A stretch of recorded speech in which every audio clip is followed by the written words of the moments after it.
सिक्काका बीचमा यो एमसीसी सम्झौता सम्पन्न भएको छ।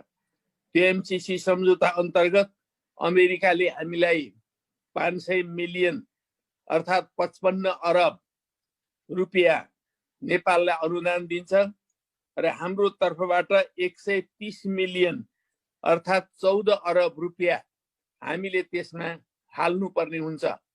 अमेरिकाले दिने अनुदान र हामीले आफैले दिने अनुदान यो दुईटा मिलाएर त्यो एमसीसी को राशि तयार हुन्छ र त्यो एमसीसी को राशि तयार भएपछि त्यस मार्फत हाम्रो देशमा दुईटा कुराहरू गर्ने लक्ष्य राखिएको छ। एउटा ट्रान्समिसन लाइन हाम्रो काठमाडौँदेखि लिएर तनहुँ बुटवलसम्म पुर्याउने एउटा योजना त्यो छ भने अर्को योजना सडक योजना पारिएको छ। यी दुईटा कुराहरू निर्माण गर्नको लागि भनेर यो 55 अरबको चाहिँ नि जुन चाहिँ अनुदानको कार्यक्रम छ यो कार्यक्रम राखिएको छ।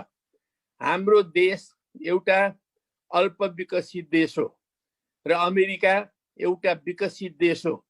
हामी अल्प विकसित देशहरू यस कारणले भयौं कि विकसित देशहरूले हामीलाई झन्डै 500 वर्षसम्म शोषण गरे। 500 वर्षसम्म विभिन्न ढङ्गले हामीलाई चुस्दै आए।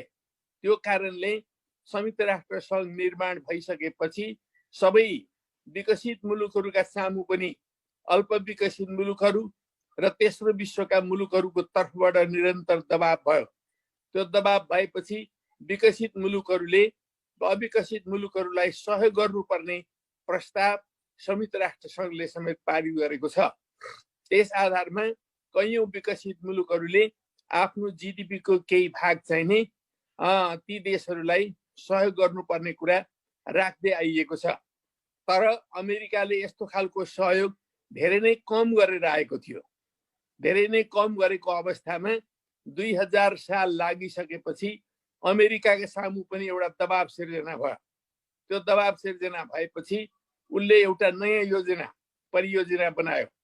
मिलेनियम च्यालेन्ज एक्ट नामको एउटा नयाँ कानुन निर्माण गर्यो।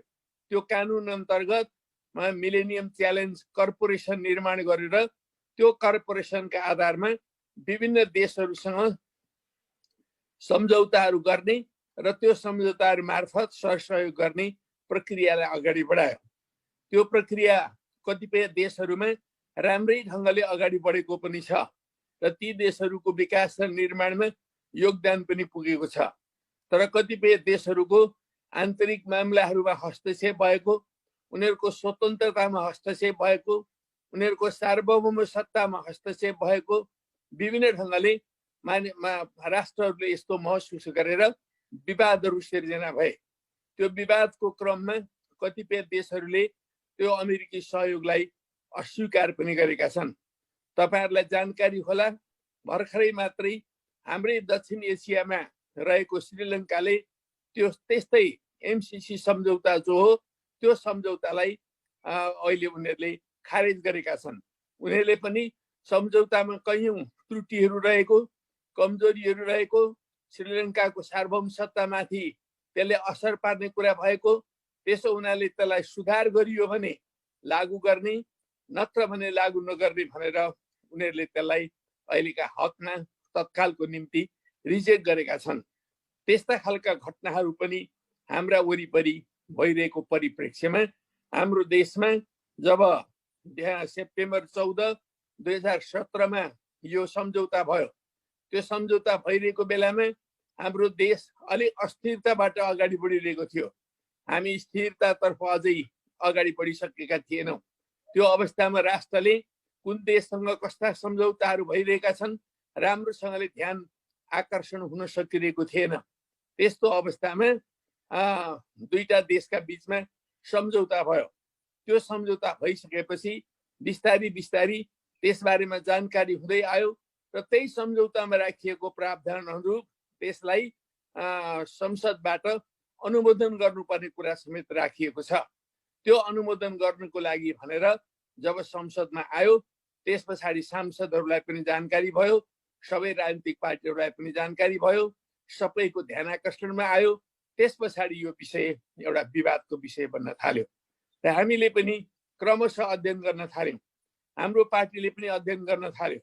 त्यो अध्ययन गर्ने क्रममा सरकारमा बस्ने साथीहरू यसलाई जुनसुकै हालतले पनि अनुमोदन गर्नुपर्छ भन्ने खालका तर्कहरू गर्न थाल्नुभयो भने सरकारमा नभएका साथीहरूले होइन यथार्थ जे हो यस्ता खालका विवादहरू आइरहेका छन्, यो विवादको सन्दर्भमा हामीले छलफल गर्नुपर्छ, छलफल गरेर एउटा ठोस निष्कर्षमा पुग्नुपर्छ। यतिकै हामीले जे छ जस्ताको तस्तै मात्रै यसलाई चाहिँ नि हेर्नु हुँदैन।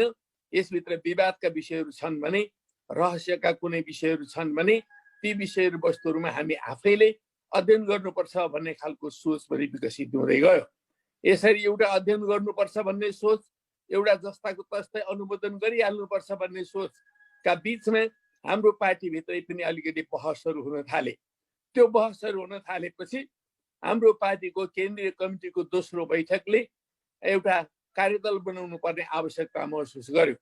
त्यो केन्द्रीय कमिटीको बैठकमा 8-9 वटा समूह बनाएर हामीले व्यापक रूपले छलफल गर्यौँ। त्यति बेलाका विभिन्न नीतिगत समस्याहरू, सङ्गठनात्मक समस्याहरू, पार्टीका भविष्यहरू आदिको बारेमा हामीले बृहत रूपले छलफल गर्यौँ। केन्द्रीय कमिटीका सदस्य कमरेडहरूले व्यापक रूपले छलफल गर्नुभयो र सबै समूहहरूले एक स्वरमा यो एमसीसी भन्ने कुरा जो सम्झौता भएको छ यो सम्झौता चाहिँ अपमानजनक छ, असम्मानजनक छ। त्यसो हुनाले यसबारेमा गम्भीरतापूर्वक अध्ययन गर्नुपर्छ। हामीले पनि अध्ययन गर्न पाउनु पर्यो, त्यसका सबै डकुमेन्टहरू वितरण गर्नु पर्यो। हाम्रो पार्टीले एउटा कार्यदल बनाएर अध्ययन गर्नु पर्यो भन्ने माग उठ्यो। सबै समूहहरूले यस्तो माग गरिसकेपछि आखिरमा केन्द्रीय कमिटीको दोस्रो बैठकले सर्वसम्मतिले एउटा कार्यदल निर्माण गरौँ। त्यो कार्यदलले जे रिपोर्ट लिएर आउँछ त्यो रिपोर्टको आधारमा एउटा टुङ्गोमा पुग्नुपर्छ भनेर हामीले एउटा कार्यदल गठन गर्यौँ। त्यो कार्यदलको संयोजक बन्ने सौभाग्य भन्नुहोस् अथवा संयोग भन्नुहोस् मेरो काँधमा पर्यो। म, कमरेड भीम रावल र कमरेड प्रदीप गेवाली रहेको 3टा सदस्य भएको एउटा कार्यदलको निर्माण भयो। त्यो कार्यदलले हामीले निकै लामो समय, हामीलाई दिने त 10 दिनको समय मात्रै दिएको थियो, तर यी दस्तावेजहरू व्यापक रहेछन्। हेर्नुहोस्, एमसीसीसँग सम्झौता गरिएको एउटा दस्तावेज छ, अनि त्यसलाई कार्यान्वयन गर्ने सिलसिलामा अरू थुप्रै दस्तावेजहरू चाहिँ बनेका रहेछन्। 14-15 वटा त त्यस्तै सम्झौताहरू, सहायक सम्झौता, पूरक सम्झौताहरू मात्रै पनि रहेछन्। अनि त्योसँग अन्तर सम्बन्धित अरू थुप्रै दस्तावेजहरू रहेछन्। ती सबै कुराहरू हामीले सबै त अध्ययन गर्न पनि सम्भव भएन, तर मूलमूल कुराहरू हामीले अध्ययन गर्यौँ। ती मूलमूल कुराहरू अध्ययन गरेर हामीले चाहिँ नि एउटा निष्कर्ष निकाल्यौँ। त्यो निष्कर्ष निकाल्दाखेरि हामीले के देख्यौँ भने सबभन्दा पहिलो कुरा यो सम्झौतामा 2टा पक्षहरू रहेछन्। सम्झौतामा कहीँ उल्लेख चाहिँ गरेको छैन, कुनै बुँदामा उल्लेख गरेको छैन, तर यो इन्डो पेसिफिक स्ट्राटेजी, अमेरिकाको इन्डो पेसिफिक स्ट्राटेजीको अङ्ग हो भन्ने कुरा चाहिँ नि आयो। हाम्रो कार्यदललाई 2टा मेन्डेट दिएको थियो, कार्यादेश दिएको थियो। त्यो कार्यादेशमा के भनिएको थियो भने यो आइपिएसको अर्थात् इन्डो पेसिफिक स्ट्राटेजीको अङ्ग हो कि होइन एउटा यो कुरा निर्केल गर्ने, दोस्रो सम्झौता कस्तो छ, सम्झौता ठिक बेठिक के छ त्यसको बारेमा अध्ययन गर्ने भनेर हामीलाई त्यस्तो कार्यादेश दिएको थियो। त्यो कार्यादेश बमोजिम हामीले चाहिँ अध्ययन गर्यौँ। मैले व्यक्तिगत रूपले पनि व्यापक अध्ययन गरेँ। त्यो अध्ययन गरिसकेपछि हामी यो के निष्कर्षमा पुग्यौँ भने यसमा 2टा कुराहरू रहेछन्। मोटोमा भन्दा 2टा कुराहरू। पहिलो कुरा यो इन्डो पेसिफिक स्ट्राटेजीको अङ्ग हो कि होइन भन्दाखेरि अब हामीले त अङ्ग हो कि होइन भनेर जान्ने कुरो भएन, तर अमेरिकी नेताहरूले एक पछि अर्को उनीहरूले यो चाहिँ नि यो एमसीसी सम्झौता भनेको इन्डो पेसिफिक स्ट्राटेजीको अङ्ग हो, अमेरिकाको इन्डो पेसिफिक स्ट्राटेजीको अङ्ग हो भनेर उनीहरूले ठोकेर बोलेका छन्। त्यसमध्ये अमेरिकाको डिफेन्स मिनिस्ट्री जुन छ त्यो डिफेन्स मिनिस्ट्रीले निकालेका थुप्रो डकुमेन्टहरू छन् एमसीसी सम्बन्धमा। उनीहरूले धेरै कुराहरू भनेका छन्, लेखेका छन्। तपाईँ वेबसाइटमा यी सबै कुराहरू हेर्न सक्नुहुन्छ। र ती डकुमेन्टहरूमा पनि प्रष्ट रूपले एमसीसी भनेको चाहिँ इन्डो पेसिफिक स्ट्राटेजीको अङ्ग हो भन्ने कुरा चाहिँ उनीहरूले भनेका छन्। त्यस्तै गरेर मे 14, 2019 मा नेपाल भ्रमणमा आउनुभएका अमेरिकाको स्टेट डिपार्टमेन्टका दक्षिण एसियाका उपसहायक मन्त्री डेभिड जे रेन्जले आइपीएस को यो अङ्ग हो भनेर आफै बोलेका छन्। यो एउटा आधिकारिक कुरा हो। अमेरिकाको सहायक मन्त्रीले समेत यो कुरा चाहिँ नि आइपीएस को अङ्ग हो भनेर भनेका छन्। त्यस्तै गरेर अमेरिकी सहायक राज्य मन्त्री एलिस वेल्सले भियतनाम भ्रमणको क्रममा पनि उनलाई यस बारेमा सोध्दाखेरि यो आइपीएस को अत्यन्त महत्त्वपूर्ण अङ्ग हो भनेर भनेकी छन्।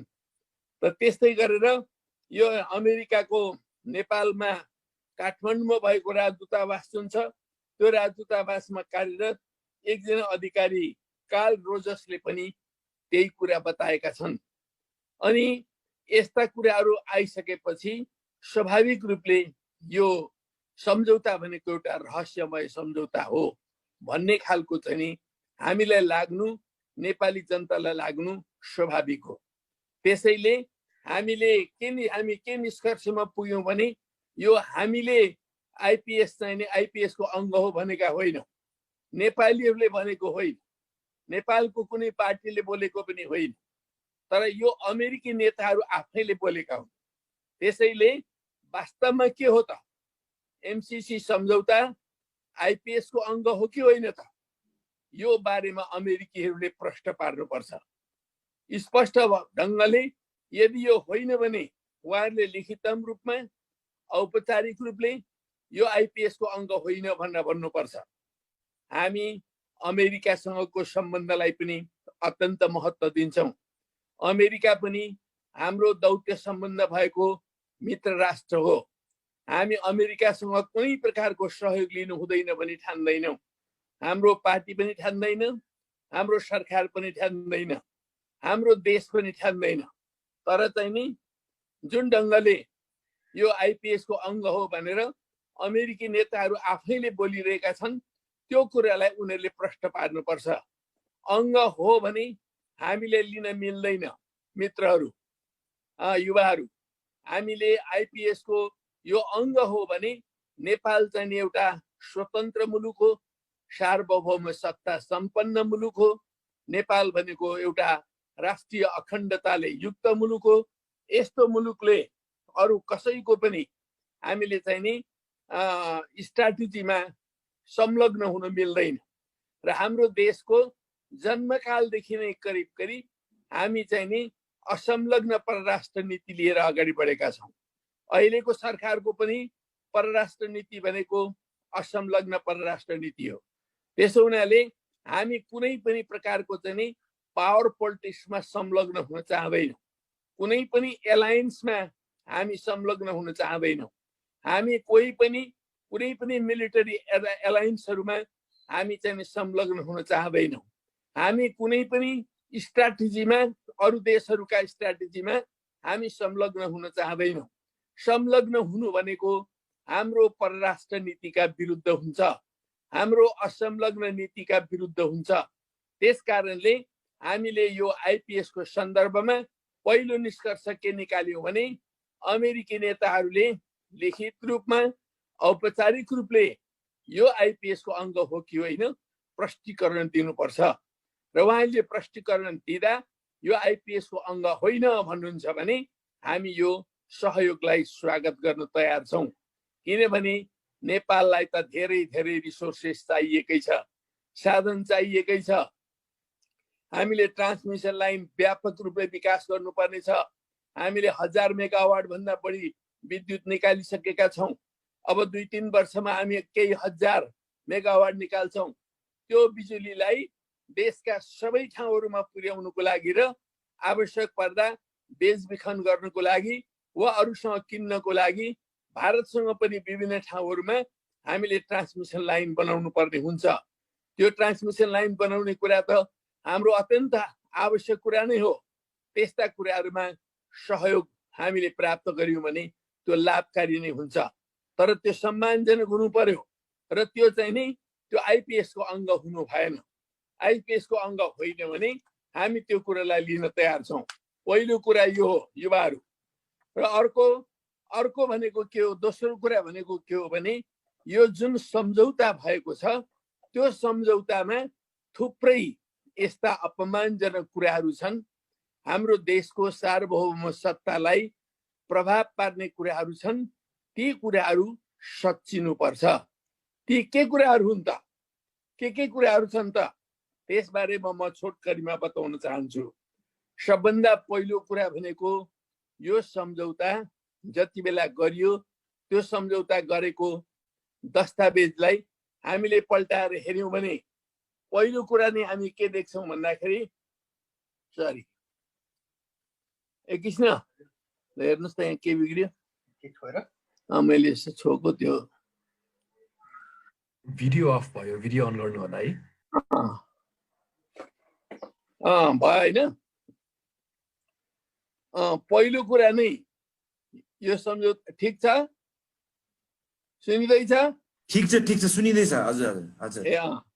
अनि पहिलो कुरा नै के छ भने यो सम्झौतालाई पल्टाएर हेर्ने बित्तिकै पहिलो पेजमा नै दुईटा राष्ट्रले सम्झौता गरेको छ। सम्झौता गरेको सहीहरू छन्।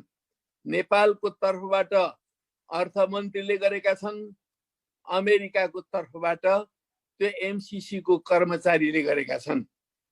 है एमसीसी को प्रमुखले पनि होइन, कर्मचारीले गरेको अवस्था छ। यो प्रोटोकल मिलेन।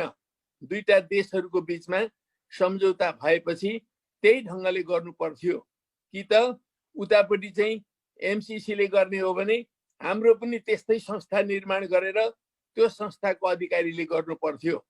तर यसरी प्रोटोकल नमिलाइकन गरिएको छ। अमेरिकालाई ठुलो शक्ति ठानेर अनि उसलाई धराहरामा राखेर हेर्ने, अनि हाम्रा साथीभाइहरू चाहिँ हाम्रो देशलाई चाहिँ फ्लोरमा राखेर हेर्ने जस्तो अवस्था बनेको छ। पहिलो कमजोरी भनेको मैले त्यो देखेँ। दोस्रो कुरा भनेको एमसीसी सम्झौता नेपालका कुनै पनि कानुनहरू भन्दा माथि राखिएको छ। नेपालका कानुनहरूलाई माथि राखेर सम्झौता किन गर्नुपर्ने? त्यसलाई हामीले हाम्रो संविधान अन्तर्गत हाम्रा कानुनहरूले समाउन सक्ने गरिकन त्यसलाई किन लागू नगर्ने? यो बुझिन सक्नु विषय बनेको छ।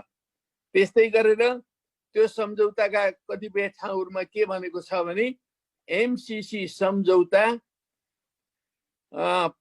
लागू गर्ने सिलसिलामा अमेरिकाको वर्तमान कानुन र अमेरिकाको भविष्यमा लागू हुने कानुनलाई पनि मान्नुपर्छ भनेर पनि त्यसमा एउटा प्रावधानमा भनिएको छ। यसको अर्थ के हो? यसको स्पष्टीकरण छैन। किन नेपालले अमेरिकाका कानुन मान्नुपर्ने? किन नेपालले अमेरिकाको भविष्यमा बन्ने कानुन समेत मान्नुपर्ने? यो अनौठो कुरा, अनौठा प्रावधानहरू समेत त्यसमा चाहिँ नै राखिएको छ। त्यसै गरेर अमेरिकाको सुरक्षा नीतिमा वा उनीहरूको स्वार्थमा चोट पर्ने खालको कुनै पनि कुरा भयो भने अमेरिकाले तुरुन्तै रद्द गर्न सक्छ। यो एमसीसी सम्झौताबाट हात झिक्न सक्छ भनेर लेखिएको छ। के हो त्यो राष्ट्रिय स्वार्थ भनेको? के हो अमेरिकाको सुरक्षा स्वार्थ भनेको? त्यसको बारेमा कुनै परिभाषित कुरा छैन। त्यसमा त जेसुकै भए पनि यो अमेरिकाको स्वार्थ भन्दा विपरीत भयो भनेर न्यु खोजेर त्यो सम्झौता रद्द गरिदिए पनि हुन्छ। त्यस्ता प्रावधानहरू समेत त्यो ठाउँमा चाहिँ नि राखिएको छ। त्यसो हुनाले ती कुराहरूलाई मान्न सकिने अवस्था छैन। त्यसै गरी विद्युत प्रसारण लाइनमा उपयोग हुने जुन भूमि हो त्यो भूमि विद्युत प्रसारण लाइन निर्माण गर्दाखेरि स्वाभाविक रूपले हामीले ठुलो मात्रामा भूमि अधिग्रहण गर्नुपर्ने हुन्छ। त्यो अधिग्रहण गरेको भूमिमा अनिश्चित कालका लागि एमसीसी को अधिकार रहने कुरा गरिएको छ। एमसीसी को अधिकार किन रहने? नेपालको भूभागमा, नेपालको सार्वभौम सत्ता सम्पन्न भएको भूभागमा एमसीसीले मात्रै, त्यो प्रकारको मात्रै भन्दा पनि एमसीसी को अधिकार अनिश्चितकालीन रूपले राखिने कुरा आफैमा एउटा सार्वभौम सत्ता सम्पन्न मुलुकको निम्ति प्रश्न उठ्ने कुरा हो। यस्ता प्रावधानहरू त्यसमा राखिएको छ। त्यसै गरेर एमसीसी आयोजना चाहिँ 5 वर्षको भनिएको छ, तर कतिपय प्रावधानहरू चाहिँ यो सुदूर भविष्यसम्म पनि लागू हुने भनेर पनि त्यसमा उल्लेख गरिएको छ। 5 वर्षको सम्झौता हो भने 5 वर्षमा त्यसका सबै ए देखि जेड सम्मका सम्पूर्ण प्रावधानहरू समाप्त हुन्छन्। त्योभन्दा उता मान्नुपर्ने कुनै आवश्यकता हुँदैन। तर त्यो सम्झौतामा त्योभन्दा पछि पनि लागू हुने कुराहरू समेत त्यसमा उल्लेख गरिएको छ। त्यो आफैमा अनौठो छ।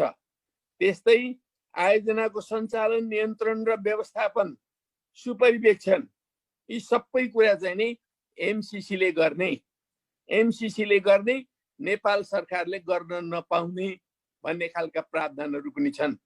हाम्रो देशमा आयोजनाहरू, परियोजनाहरू लागू हुने, तर नेपाल सरकारले त्यसको अनुगमन गर्न नपाउने, सुपरिवेक्षण गर्न नपाउने र सबै एमसीसीले गर्ने, यो किन? यो आफैमा अनौठो प्रश्न छ। त्यसै गरेर नेपालले आयोजनामा $13 करोड अनुदान हाल्नुपर्ने, तर भौतिक सम्पत्तिमा कुनै तलमाथि भयो भने एमसीसी को एकलौटी अधिकार हुने खालका कुराहरू समेत पनि त्यसमा राखिएको छ। त्यस्तै आयोजना बिचैमा रद्द भएमा नेपालले चाहिँ ठुलो रकम तिर्नुपर्ने प्रावधान पनि राखिएको छ, तर एमसीसीले चाहिँ केही गर्नु नपर्ने कुराहरू छन्। त्यसै गरेर एमसीए का खातामा जम्मा हुने रकमको ब्याज हामीले पनि त्यसमा अनुदान गरिरहेका छौँ, अमेरिकाले पनि अनुदान गरेको छ। त्यो अनुदान गरेको रकम संसदबाट हाम्रो सम्झौता चाहिँ नि अनुमोदन भइसकेपछि एउटा रकम आउँछ। त्यो रकम कहीँ न कहीँ ब्याङ्कमा जम्मा हुन्छ। त्यो रकम जम्मा भइसकेपछि त्यसबाट त्यो एकै दिनमा कार्यान्वयनमा आइसक्दैन। त्यसकारणले जति समय रहन्छ त्यसमा ब्याज पनि फल्दै जान्छ। त्यो रकम राखे बापत ब्याङ्कले ब्याज दिन्छ। त्यो ब्याजमा एमसीसी को मात्रै पूर्ण रूपले एकाधिकार हुने, तर नेपालको चाहिँ त्यसमा कुनै अर्थ नै नरहने खालको कुराहरू समेत त्यसमा चाहिँ उल्लेख गरिएको छ। त्यसकारणले त्यो आफैमा अमान्य हुने कुराहरू चाहिँ त्यसले देखाउँछ। त्यस्तै आयोजनाको प्रतीक चिन्ह, खास गरिकन त्यो एमसीसी को प्रतीक चिन्ह रहने, तर नेपालको प्रतीक चिन्ह चाहिँ राख्न नपाइने, यस्ता कुराहरू त्यसमा उल्लेखित छन्। आयोजनामा नेपाल सरकारका कुनै निकायलाई संलग्न गराउनु पर्यो भने एमसीसी को स्वीकृति लिनुपर्ने कुरा छ। नेपाल सरकार हुँदाहुँदै आफ्नो देशमा लागू हुने कार्यक्रममा, आयोजनामा एमसीसी को स्वीकृति लिनुपर्ने किन? कसैलाई सम्झौता गराउँदा नेपालको सार्वभौम सत्ता चाहिँ सीमित भएन? त्यसो गर्दाखेरि त्यो प्रश्न सजिलैसँगले उठ्छ। आयोजनाको सञ्चालनमा केही एनजिओ का प्रतिनिधिहरू, त्यस्तै गरेर गैर सरकारी संस्था अथवा नागरिक समाजका प्रतिनिधिहरू राख्ने कुरा छ। तर त्यो राख्दाखेरि पनि एमसीसीले गर्ने, तर चाहिँ नि नेपाल सरकारले गर्न नपाउने भन्ने कुरा छन्। यो पनि एउटा अनौठो कुरा छ। त्यस्तै सम्झौता अनुमोदन गर्न संसदमा लानु पर्ने, तर यो सम्झौता कुनै संशोधन भयो भने त्यो संशोधन चाहिँ संसदमा लानु नपर्ने प्रावधानहरू पनि राखिएको छ। अहिले यो सम्झौता हामीले संसदमा टेबल गरेका छौँ। टेबल भएको छ, खास गरिकन यसको सम्पत्ति भएर बसेको छ, तर त्यसबारेमा अनुमोदन भएको छैन। त्यो अनुमोदन नभएसम्म त्यसलाई त लागू गर्न त मिल्दैन। तर कस्ता प्रावधानहरू छन् भने त्यो अनुमोदन होस् कि नहोस्, तर त्यो सम्झौताका कतिपय प्रावधानहरू संशोधन गर्न मिल्ने कुराहरू छन्। दुई पक्ष मिलेर एउटा प्रावधान त संशोधन गरिसकेका रहेछन् यो बीचमा, जबकि त्यो संशोधन गरेको कुरा चाहिँ संसदमा अनुमोदन गर्ने कुरालाई थाहै पत्तै छैन।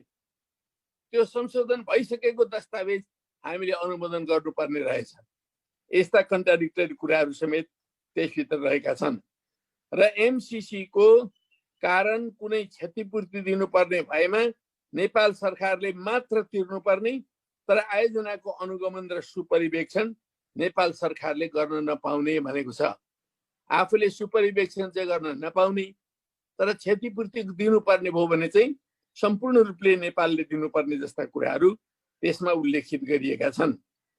आयोजनामा कर्मचारी नियुक्ति गर्दाखेरि नेपाल सरकारले होइन एमसीसीले नियुक्ति गर्ने खालको कुराहरू छन् र कतिपय आयोजनामा नियुक्त गर्ने कर्मचारीहरूको नागरिकता हेर्न नपाइने भन्ने खालका कुराहरू समेत त्यसमा छन्। यी सबै कुराहरू दस्तावेजमा तपाईहरु आफै पढ्न सक्नुहुन्छ, आफै हेर्न सक्नुहुन्छ र ती कुराहरू के हुन् त्यस्तामा निचोड निकाल्न सक्नुहुन्छ। त्यसो हुनाले यस्ता यस्ता प्रावधानहरू यसभित्र राखिएका छन्। अरू पनि थुप्रै कुराहरू छन्।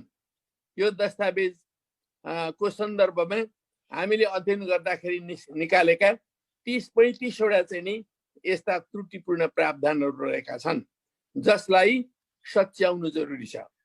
अमेरिका र नेपालका बीचमा मैत्रीपूर्ण सम्बन्ध छ, राम्रो सम्बन्ध छ। हामीले उहिलेदेखि नै दौत्य सम्बन्ध राखेका छौं, सरसहयोग गरिरहेका छौं, सरसहयोग चलिरहेका छन्। अमेरिकाले नेपाललाई विभिन्न कालखण्डदेखि सहयोग गर्दै पनि आएको छ र यो सहयोग गर्दै आएको जुन कुरा छ यसलाई हामीले अगाडि बढाउनुको लागि यो सम्झौतालाई पनि लागू गर्नुपर्छ, तर यी कुराहरू सुधार गर्नै पर्छ। हामी सम्झौता सुन्ने बित्तिकै निरपेक्ष रूपले बहिष्कार गर्नुपर्छ, अस्वीकार गर्नुपर्छ, यो त अमेरिकनहरुसँगको पो कुरा हो भन्ने पनि ठान्दैनौं र होइन अहिलेको सरकारले भन्ने जस्तो छ त्यस्तै लागू गर्नुपर्छ। त्यसलाई अरू कमा फुल स्टप पनि चेन्ज गर्नु हुँदैन, जुनसुकै हिसाबले पनि यसलाई लागू गर्नुपर्छ।